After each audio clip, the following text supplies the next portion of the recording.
Hi, ever wonder what it's like to work another profession or live in the underworld? Listen to unsuspecting riders give a 10 to 15 minute personal masterclass as I spontaneously interview them as they enter my taxi. I'm your host, Simon Rushton, and this is Taxi Chronicles.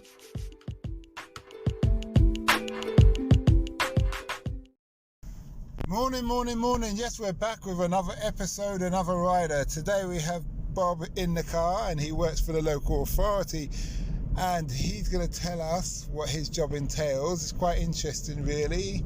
And over to you, Bob. Nice to have you here today. It's nice. Tell us, Bob, before you get into it, what kind of person were you as a child when you were in school?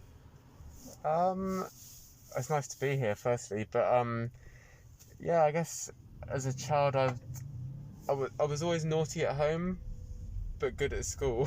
Okay. actually quite quiet at school most of the time. But yeah. Were you an only child? No, I have a brother. Okay. Like, I'm quite close with him. Okay. And close in age too, which I guess helps. Yeah, that helps. Makes a good thing. Okay. So, tell us, what's your title? What do you do for a living? So my job title at the moment is Senior Auditor. Okay. So it's a pretty boring corporate role, really, but it's at a council, so my local authority, which means I get to see all of what they get up to. Okay. Mainly the financial transactions. When we're called in to do an audit or looking at their processes, systems, and policies, procedures, checking that they're doing what they're meant to do. That they're doing what they're meant to be doing, or that the systems are working as they're meant to be working. Before we dive into that, what education path did you take to get to that position, and was it specifically to be an auditor? So no, I don't think anyone who's an auditor there's not a university degree that's like internal auditing, as far as I know. So I did economics and Spanish at uni, and yeah, that was it. And it was just looking at jobs afterwards, and. Why did you choose those subjects? Why did Spanish I've been learning all my life, because I lived in Colombia as a young child, so I actually learned to write in Spanish before I learned to write in English. Are you Spanish heritage or Colombian heritage? No, so my brother was born there, actually, my little brother. My parents are both English. But we moved to Colombia when I was really young because of my dad's job. So yeah, that's why I learned to write in Spanish. But yeah, since then I've taken Spanish classes and things as well. So I've always had that advantage of being able to speak Spanish. So moving on, what are the kind of corrupt elements that you have to deal with when you're auditing the council? There must have been some people, they're not all good. So what are the kind of situations that you've had to say, listen, you're just wrong here, you're going to have to pay the price? Oh, there's quite a few. Like, schools are the worst, probably. Obviously, it's not like schools have loads of money and there's loads of stuff they can do wrong, but head teachers seem to think they're in charge of they've probably spoken to head teachers in this car, but they seem to think they're in charge of their own little kingdoms when their salary's being paid just like the rest of us by the taxpayer through the council. So they've actually got, they have certain obligations. So it's small things that probably don't sound like a big deal to lots of people. So there was one where they handed out a construction project for an extension to a parent at the school when they're meant to go through a whole tender process, and then there were issues with the construction of the building, so it wasn't up to scratch and they didn't finish it properly, and then they asked for more money than was initially agreed, but because the contract was so bad, it was hard to enforce that. So there's so many issues around contracts. Actually, that's a really common one and a really common area for. Isn't there a standard contract, like a traditional contract, that the council say this is what we do?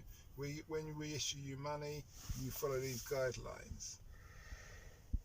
There are if a council issues grants to businesses or to organisations that we're involved with, there's always there's usually conditions that go with the grants, and then if we do a grants audit, we have to check whether those conditions have been stuck to. But it's the same with any contract. It'll have terms and conditions. Okay. So what happened at the end? So did they get more money? Did the school get built? Did someone have to go to jail? No, in that case, it was just, I actually don't know what happened. That was a London authority, so I had to. I just wrote the report, flagged that as a big red issue, and then it would have been up to the council themselves to take any action. But that's the thing, like, these things start out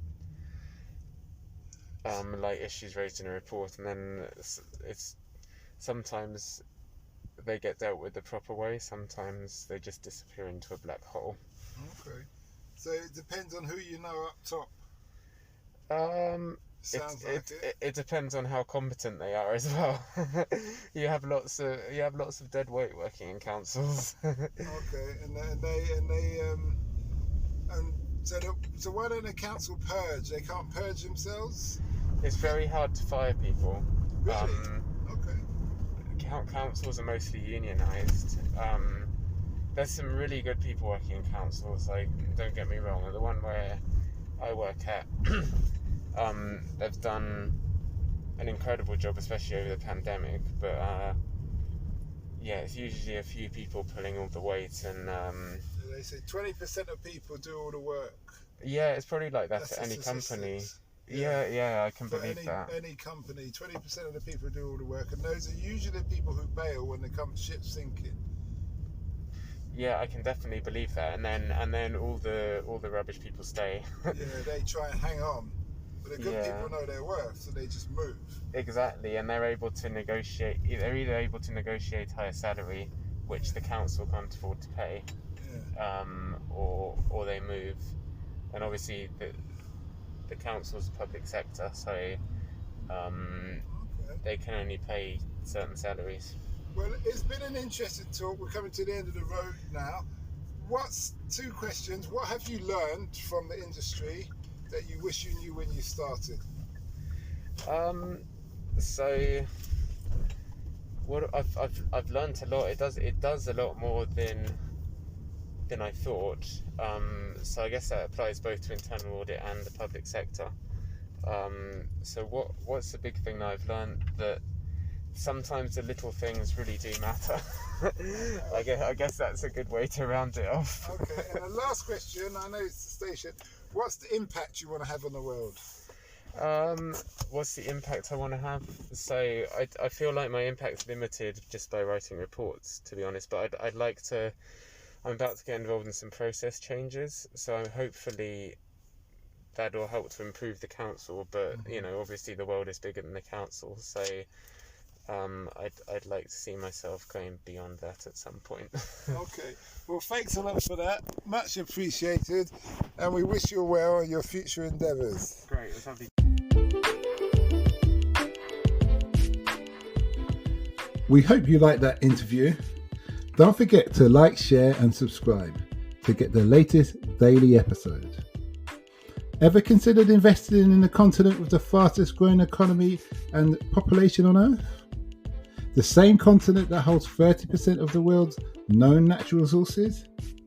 Then listen to our sister podcast, Africa Investor Stories, where you will hear real investors with real stories from around the world share their experience of investing in Africa.